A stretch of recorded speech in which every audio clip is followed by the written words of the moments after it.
Stanford-Binet traces its roots to the Binet-Simon scale, French device for identifying levels of intelligence.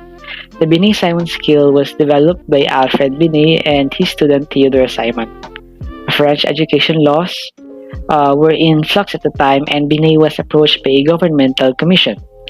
The commission wanted a device to detect children that possessed notably below average levels of intelligence for their age. Because Binet and Simon could not come up with a solitary identifier of intelligence, they devised a construction that takes into consideration the age of a child and competences at that point in life.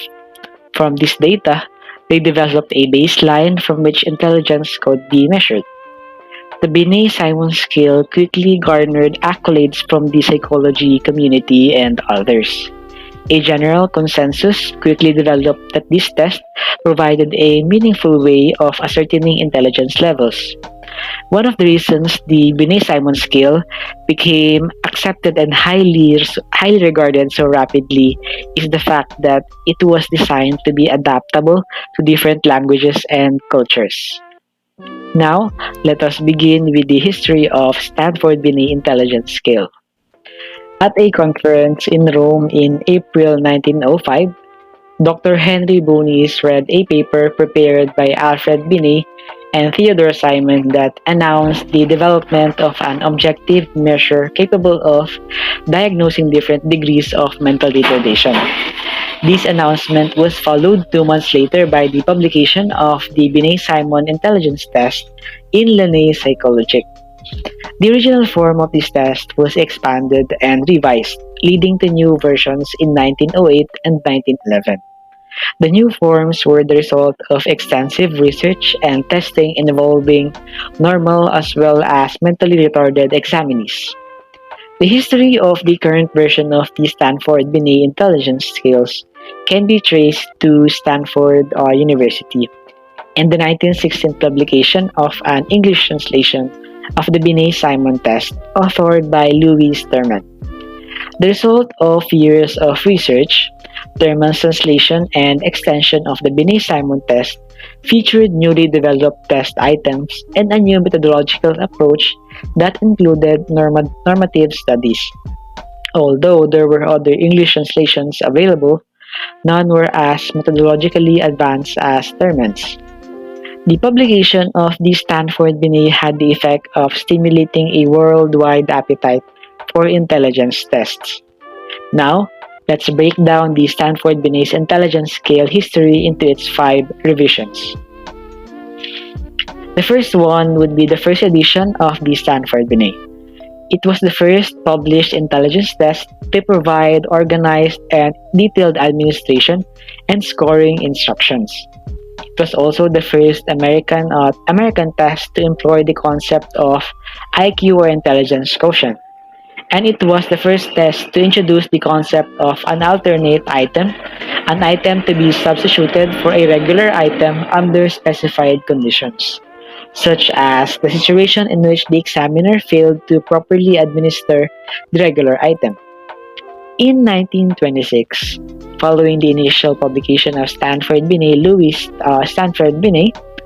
Louis Thurman began a project to revise the Stanford-Binet with his former student and subsequent colleague, Maud Merrill. The project would take 11 years to complete.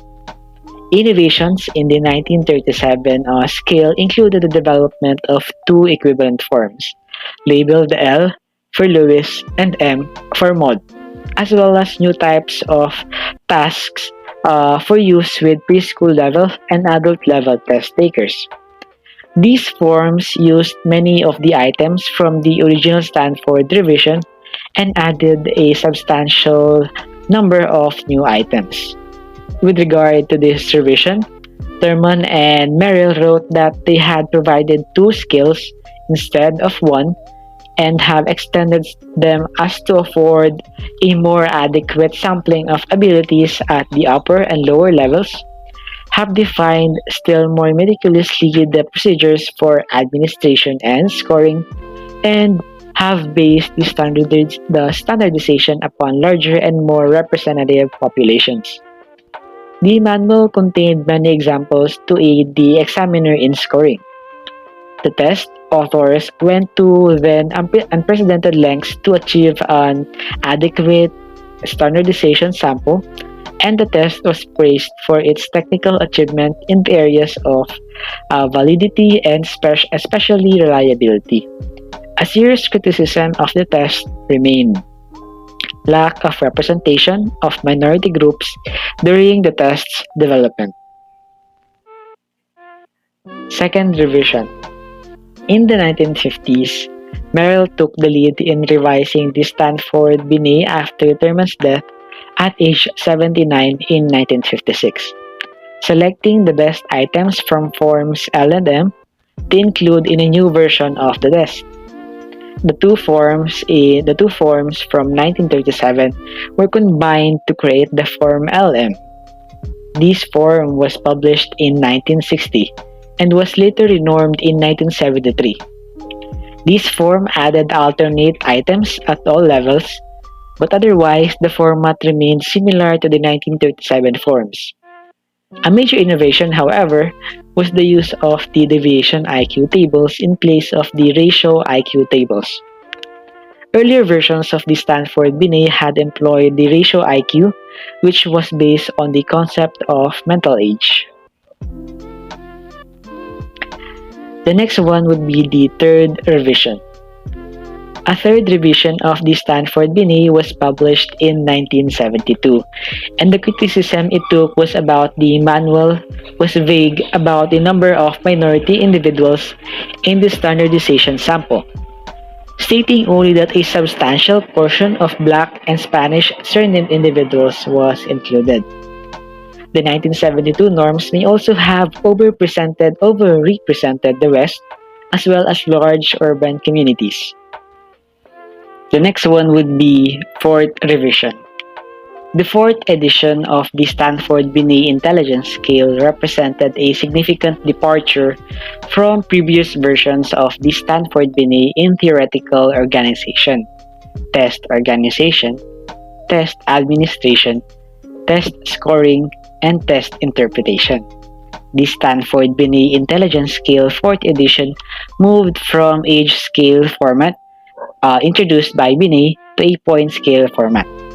Many of the items and item types from the prior editions were included in the 4th edition, and extended scales were created using the same types of items and activities. In the absurdities test, for example, 4 classic items were used in addition to 28 new items. Also, several completely new subtests such as matrices and equation building were created. The Stanford-Binet 4th edition manual contained an explicit exposition of the theoretical model of intelligence that guided the revision. The model was based on the Cattle-Horn model of intelligence. Besides the new and expanded tests, the 4th edition provided several factors like verbal reasoning, abstract or visual reasoning, quantitative reasoning, and short-term memory. It is in addition to the intelligence quotient. Although the prior versions had items that are related to these 4 areas, the published test had never offered scores for these factors. The 4th edition was also formalized the practice of multi-stage testing, in which performance on the vocabulary scale determines the starting point for subsequent tests. While some examiners used the vocabulary test for routing on earlier editions of the test, this was not official practice. The last one would be the 5th edition. In 2003, the 5th edition was published. The 5th edition of the Stanford-Binet was designed for administration to assessees as young as 2 and as old as 85 or older. This edition attempts to carry on the tradition of the prior editions while taking advantage of current research in measurement and cognitive abilities. Like the 4th edition, this Stanford-Binet 5th edition includes multiple factors. These factors are modified from those on the fourth edition, but they represent abilities assessed by all former versions of the test. The use of routing sa subtest continues with a non-verbal routing test added to complement vocabulary. The fifth edition reintroduces the age scale format for the body of the test, presenting a variety of items at each level of the test. The age scale is intended to provide a variety of content to keep examinees involved in the testing experience and to allow for the introduction of developmentally distinct items across levels.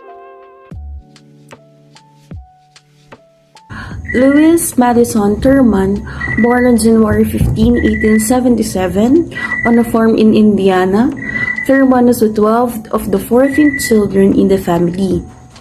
After a stint at being a teacher and then a school principal, Thurman decided to pursue a career in psychology. In 1903, he was awarded a master's degree. This was followed 2 years later by a doctorate from Clark University. After a few years of teaching child study at Los Angeles State Normal School, Thurman received an appointment as assistant professor in educational department at Stanford University.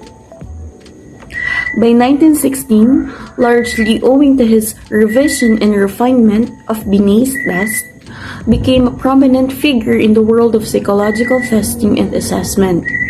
During the First World War, Thurman and other leading psychologists were called upon to help the armed forces develop measures that could be used to quickly screen thousands of recruits. Among measurements professionals, Thurman is perhaps the best remembered for his pioneering innovations in the area of test constructions, particularly with regard to standardization. For the larger community, Thurman's great contribution to the world of measurement seemed to have been overshadowed by his strong, increasingly unpopular views regarding the hereditary nature of intelligence. For example, based on the belief that intelligence is an inherited trait, Thurman saw intelligence tests as a tool to identify gifted children, which in turn could be used as a social tool to identify the best, that is, the most intelligent leaders. The publication of the Stanford-Binet had the effect of stimulating a worldwide appetite for intelligence tests. Although the first edition of the Stanford-Binet was certainly not without measure, it is also contained some important innovations. It was the first published intelligence test to provide organized and detailed administration and scoring instructions. It was also the first American test to employ the concept of IQ, and it was the first test to introduce the concept of an alternate item, an item to be substitute for a regular item under specified condition. In 1926, Thurman began a project to revise the Stanford-Binet with his former student and subsequent colleague, Maud Merrill. The project would take 11 years to complete. Innovations in 1937, scale included the development of two equivalent forms, labeled L for Lewis and M for Maud, according to Becker 2003, as well as new types of tasks for use with preschool level and adult level test takers. The manual contained many examples to aid the examiner in scoring.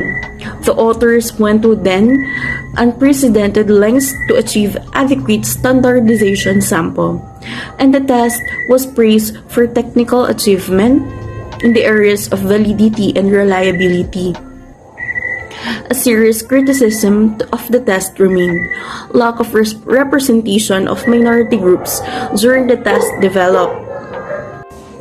Another revision of the Stanford-Binet was well underway at the time Thurman's death at age 79 in 1956. This edition of the Stanford-Binet, the 1960 revision, consisted of only a single form labeled L&M and included the items considered to be best from the two forms of the 1937 test. With no new items added to the test, a major innovation, however, was the use of the deviation IQ tables in place of the ratio IQ tables.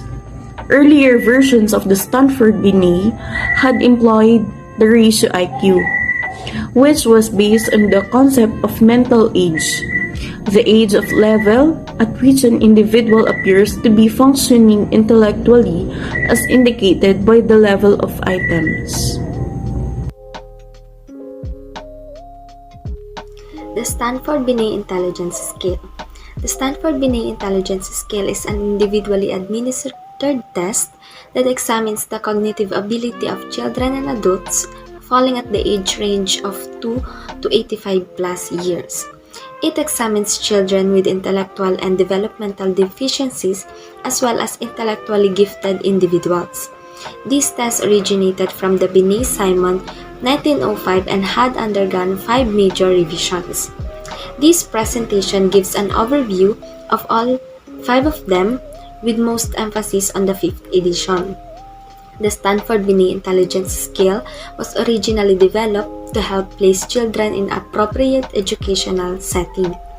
It can help determine the level of intellectual and cognitive functioning in preschoolers, children, adolescents, and adults, and assist the diagnosis of learning disability, developmental delay, mental retardation, and giftedness. It is used to provide educational planning and placement, neuropsychological assessment, and research. The Stanford-Binet Intelligence Scale is generally administered in school and clinical setting. Now, on its 5th edition, the Stanford-Binet Intelligence Scale, or the SB5, have made a significant contribution to intelligence testing. The earliest edition was first formal intelligence test published in the United States and was a revision of the Binet-Simon scale developed in France in 1905. It was the first test to describe the term intelligence quotient by calculating the ratio of a person's mental age based on the test performance divided by chronological age and multiplied by 100. The test has undergone many revisions. Calculation of composite scores is now performed by comparing scores of same-age peers from a normative population sample. The current edition of the SB5 2003 is a test of intelligence and cognition. It has been standardized on individuals 2 to greater than 85 years old. The current edition includes 5 factors: fluid reasoning, knowledge, quantitative reasoning, visual spatial processing, and working memory. Each of the factors includes separate subtests that are grouped into one of 2 domains. These 2 domains were developed to provide a balance between tasks that involve language skills and tasks that are less verbally dependent.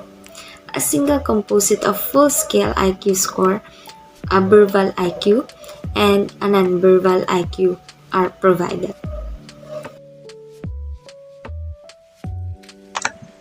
How it is administered in different ways. First is the fluid reasoning. This is where a test showed a series that illustrates a pattern, and ito yung mga tinatanong sa client na para makumpletuhin nila yung mga verbal analogies. And it is used to test a person's verbal fluid reasoning. Yung verbal absurdities naman, ito yung mga simple statements na silly or imposible. And kapag narinig to ng client, the test takers are being asked why does it sound silly or why it seems to be impossible. The second one is the knowledge.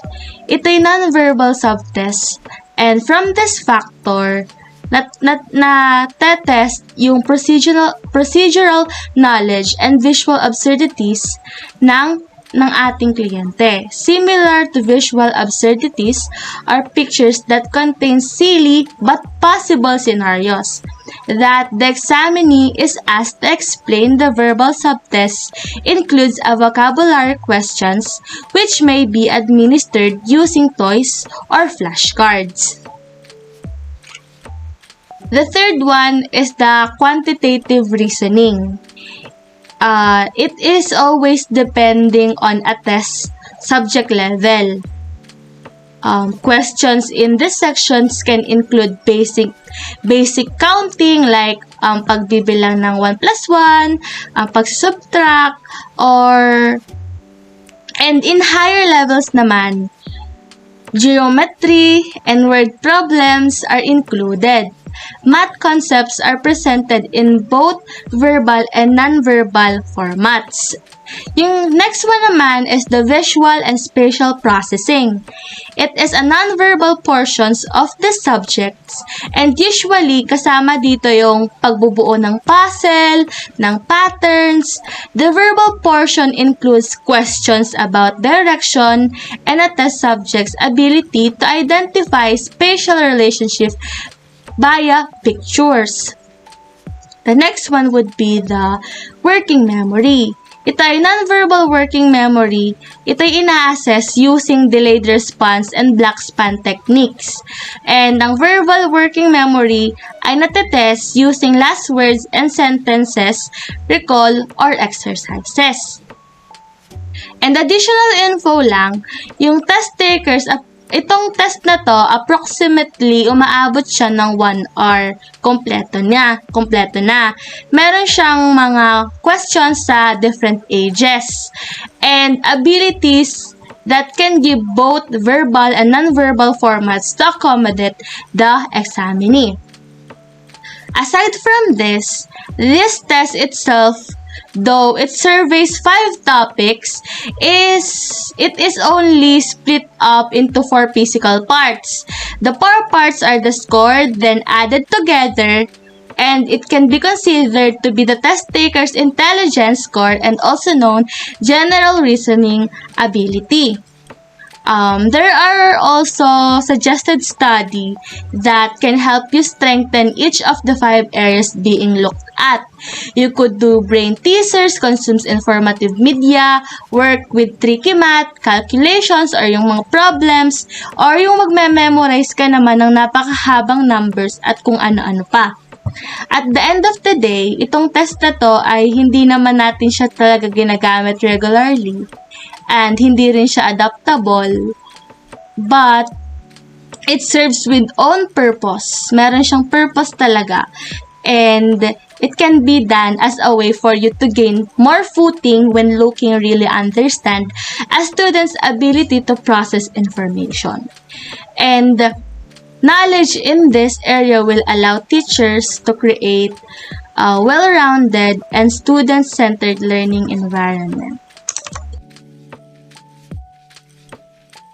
How is Stanford-Binet scored? The Stanford-Binet measures a student's non-verbal and verbal abilities in 5 different areas. First, fluid reasoning. It measures a student's ability to use inductive and deductive reasoning while solving both verbal and non-verbal problems. Second, knowledge.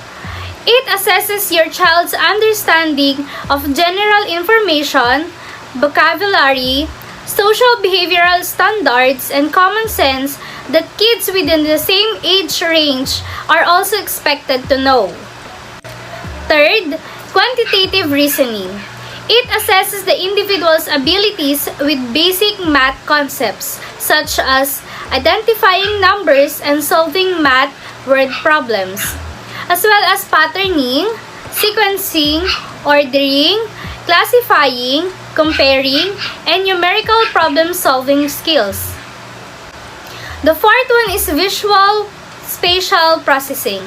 It measures each student's ability to identify patterns, relationships, spatial orientations, and how individual pieces relate to whole images on display as well as solve problems using pictures, images, diagrams, geometric shapes, maps, or tables. Lastly is working memory. It assesses a child's ability to access information he or she just seen or heard and how the data is transformed, inspected, or sorted when answering a question or solving problem, such as repeating number and letter sequences in order, topping blocks in a predetermined pattern, or identifying visual and verbal absurdities shown in the test. Here are all the scores or standard IQ scores ranges for the Stanford-Binet.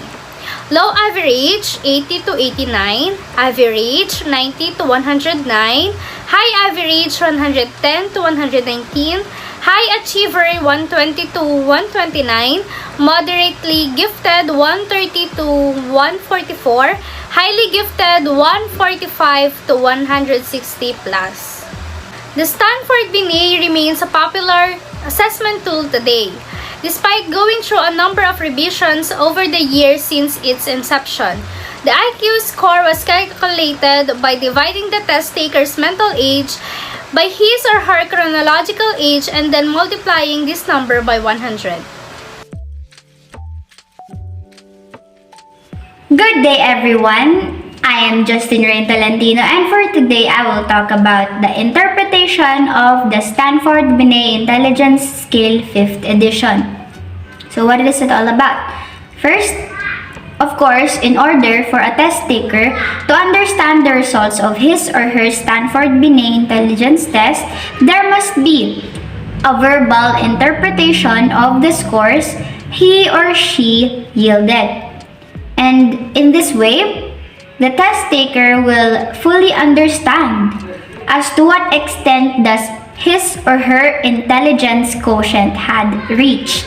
This will also help the test taker assess which category he or she can improve in or on which part of the intelligence test he or she excelled in. But who can interpret the Stanford-Binet intelligence scale? The administration and interpretation of results of the Stanford-Binet intelligence scale requires a competent person who is a trained psychology or who is trained in psychology and individual intellectual assessment, preferably a psychologist. Psychologists who are trained professionals and has license in administering tests and are very knowledgeable when it comes to intelligence tests. And various methods of profile analysis have been described for use with all major tests of cognitive ability. These methods tend to have in common the identification of significant differences between subtest, composite, or other types of index scores, as well as detailed analysis of the factors analyzing those differences.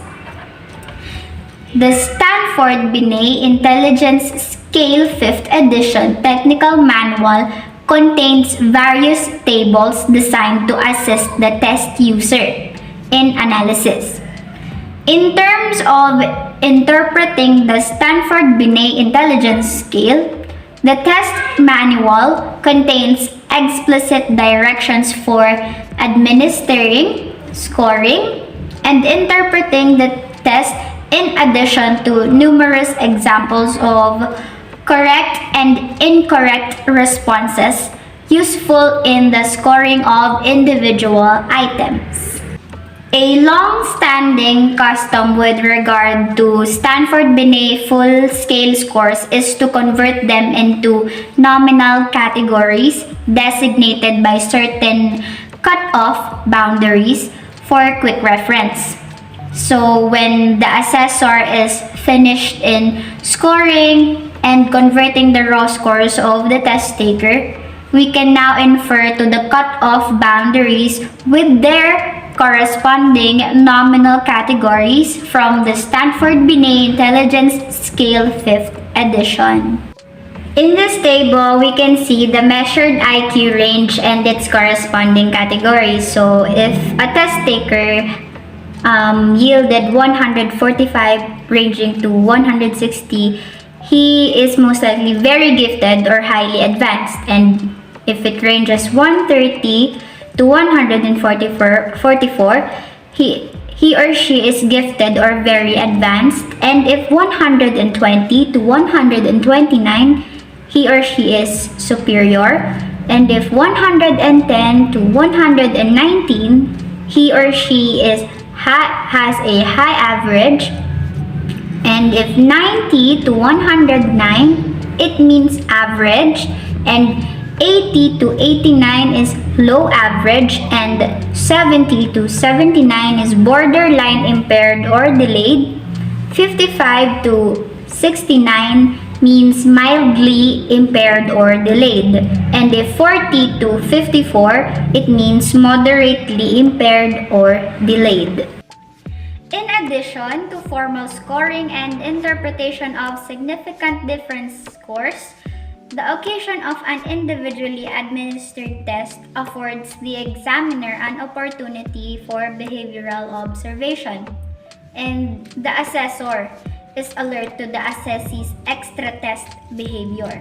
Royd 2003 cautioned that the important concern is to describe the examinee's skills and abilities in detail, going beyond the label itself, which means how the way the examinee copes with frustration or the amount of patience and effort, or simply the reaction of the examinee while taking the intelligence test.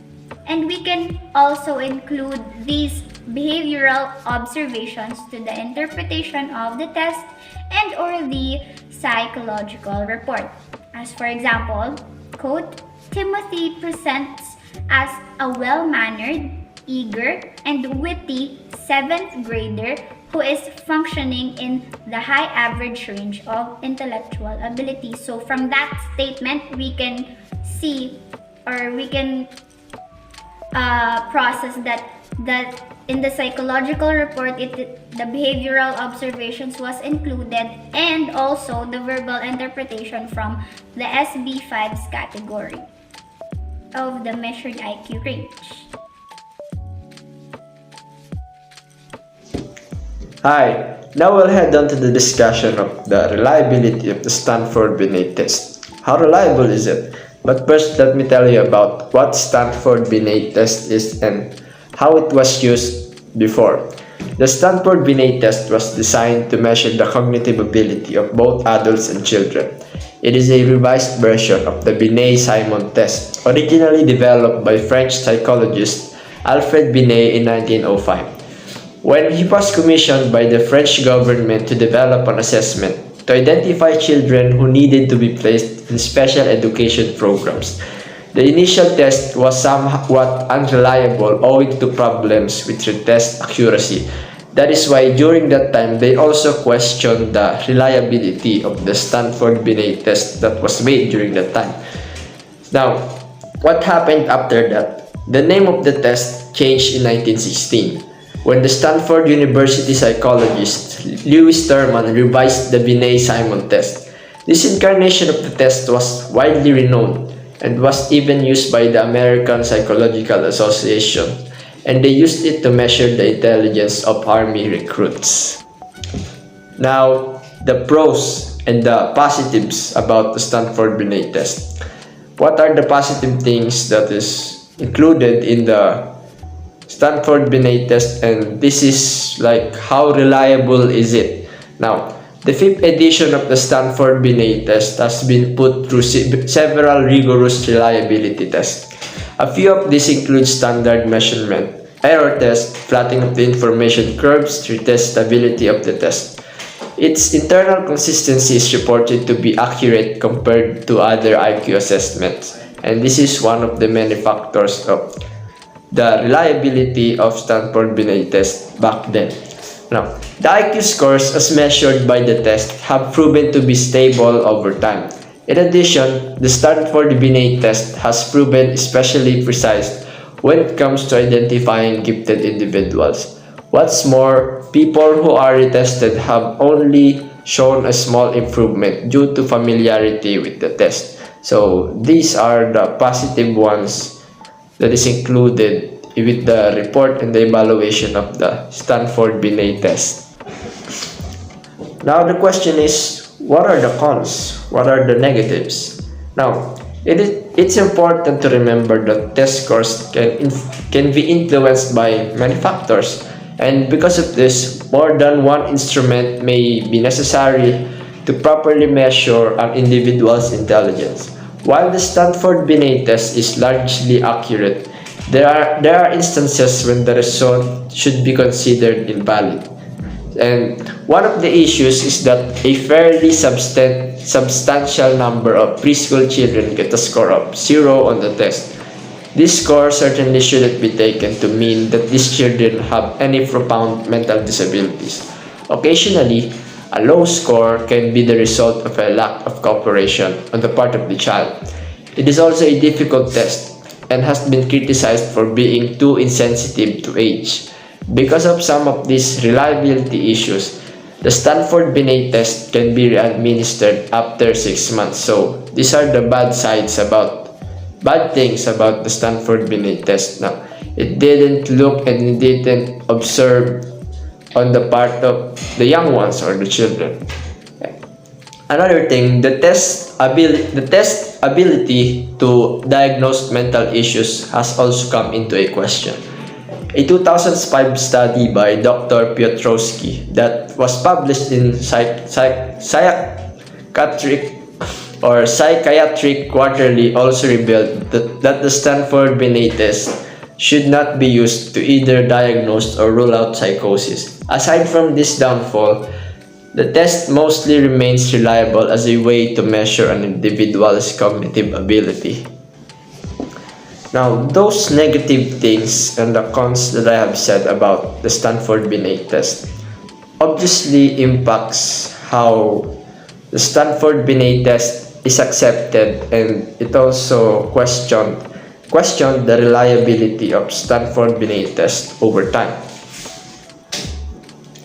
But I suddenly realized that the Stanford-Binet test is among the most reliable standardized tests currently used in the education aspect, and it has undergone many validity tests and revisions.